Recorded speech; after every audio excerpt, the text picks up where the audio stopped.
Hi there, folks. This is Sandy, and as most of you will know already, I am a certified English teacher currently teaching online with italki.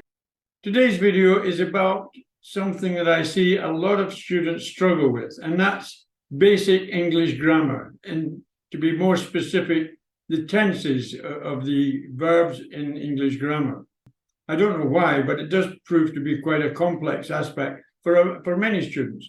And this video is going to be part of a two-part series where I'm going to fully explain the tenses and hopefully make it easy for students to get through the various aspects of IELTS or TOEFL and get the grammar a lot better and not lose critical marks. So if you think this is for you, please keep watching.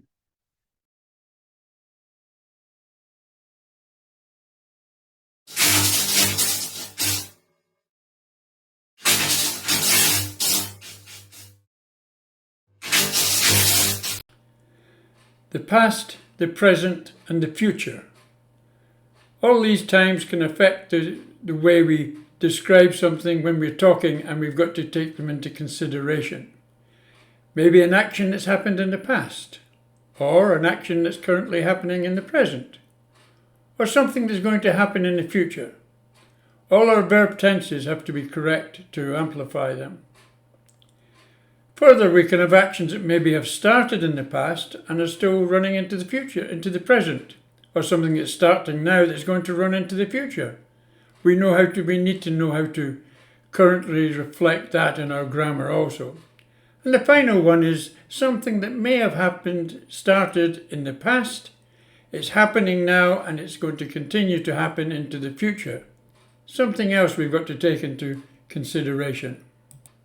Maybe this is all sounding a bit complicated and difficult to understand, but let me try to explain it clearly so you do understand and you don't have a problem with adapting your grammar to get it right, because you don't want to be losing valuable points in your English testing over something that is relatively simple, but does require you to spend a little bit of time now concentrating and getting it right. And that's what I'm here to help you with today.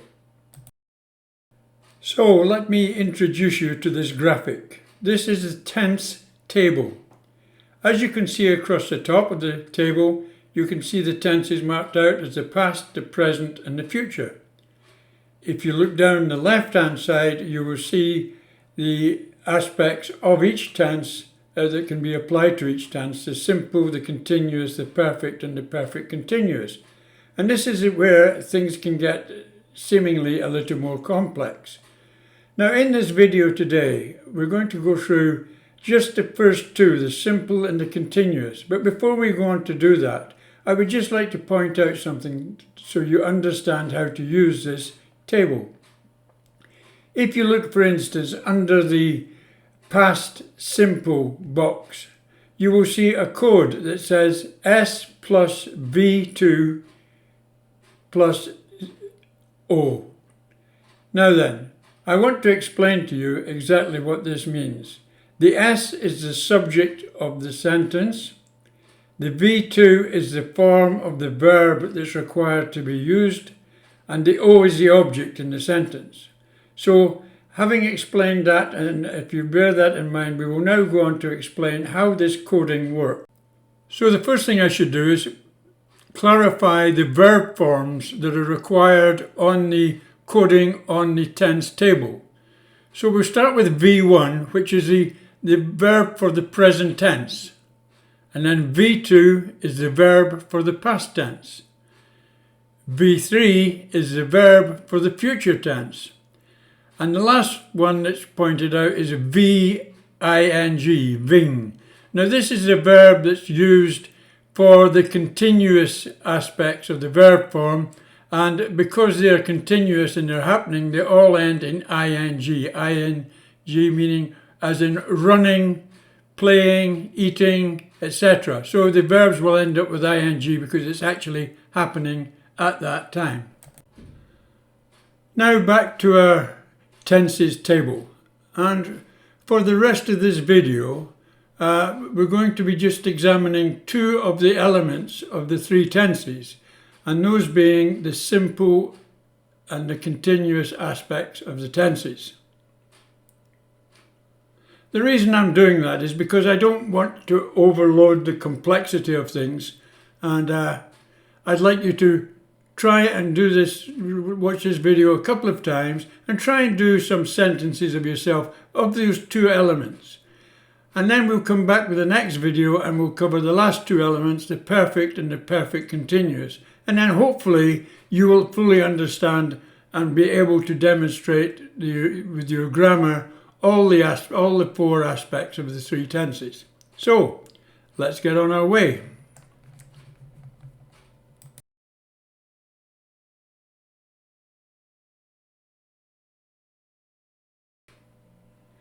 Okay, the first one we're going to be looking at is the simple past tense.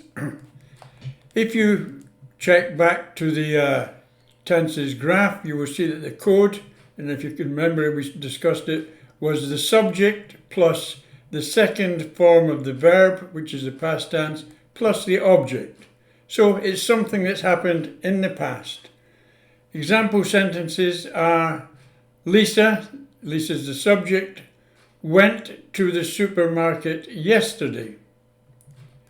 Sam, the subject, cooked a tasty dinner yesterday.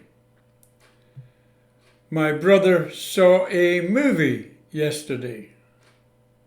Last year I travelled to France. I washed the dishes. So it's all fairly simple there, nothing too hard. I hope you understand that, so we will move on to the next one now.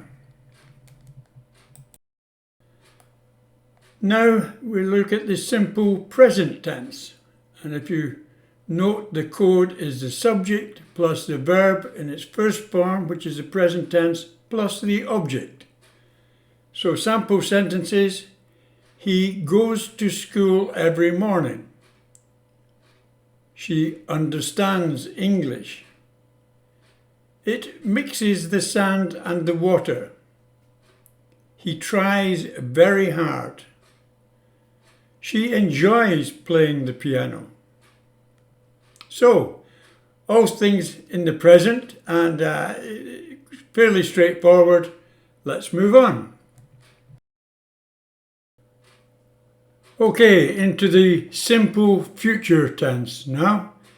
The code is the subject plus the word will plus the verb in its first form, which is the present tense, and plus the object. So sample sentences will be I will meet him later, which can be shortened to I'll.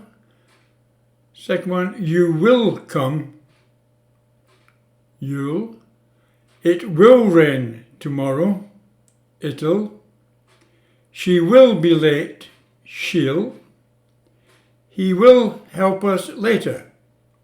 So that's the sentences in the simple future tense, things that will happen in the future. Now I just want to add something here to these references that made it I will shorten to I'll, you will shorten to you'll, etc. going down now. Now many language tutors tell people to try and get used to using these shortened versions with the apostrophe to denote that there should be two words. I certainly don't recommend that, because if my students are learning to go on to universities, etc., I think the English sounds much more precise if you state it in its full and not try to use these abbreviations. It's up to you. You can if you want, but I think your English sounds much better if you continue to use the full version. For instance, I will meet him sounds better to me than I'll meet him. You will come as opposed to you'll come. It will rain. She will be. I think all these are much more precise and shows a better command of the English and not so sloppy. That's my opinion. Take it or leave it. But it's up to you. I very rarely use the a shortened version of these things. I prefer to speak the full, and many people have commented on how precise my English is. So, as I say, it's your choice.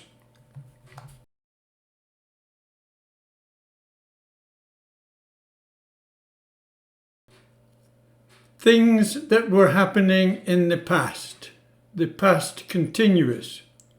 So we've got a subject plus the words was or were, plus, as I told you before, our verb ending in ing because it's something that's happening, plus the object. So let's have a look at some of the samples I've put here. I was writing articles on different topics. He was reading various kinds of books in the past. They were playing football in that field in the past. She was drinking coffee in that coffee shop in the past. And he was studying in the library in the past. So that's the past continuous, something that had been happening in the past. On to the present continuous.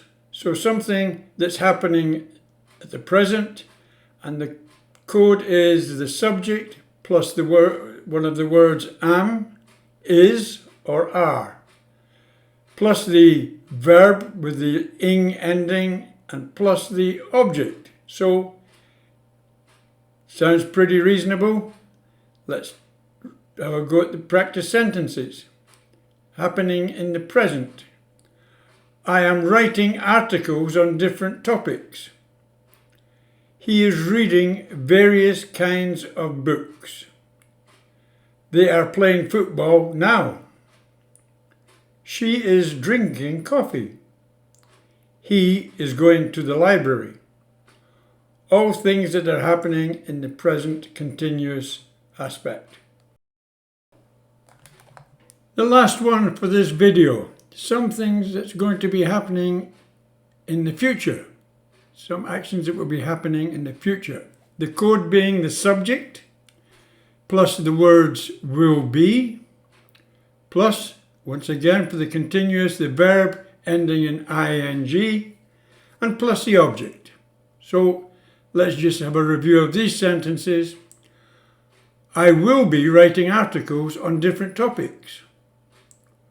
Robert will be reading various kinds of books. They will be playing football in that field. April will be having coffee in this coffee shop. Bob will be going to the library. Okay, that's it. So thank you very, very much for watching this video. I would really, if you're going to be participating in the next video, then I would urge you to just try writing a few of these sentences under these aspects that we've covered in this video. Just get really on top of it, because this is a very simple exercise, getting the tenses right, but it's an area that lets a lot of people down when they're taking language tests. So please, please, please do yourself a big favor if you're going to be taking a test. Put a little effort into this one, or a lot of effort would be better, and get this understood and made simple for yourself. Once again, thank you for watching. It would be appreciated if you would consider subscribing and liking and ringing the bell so you're informed as the next videos become available. Take care. Once again, thanks for watching.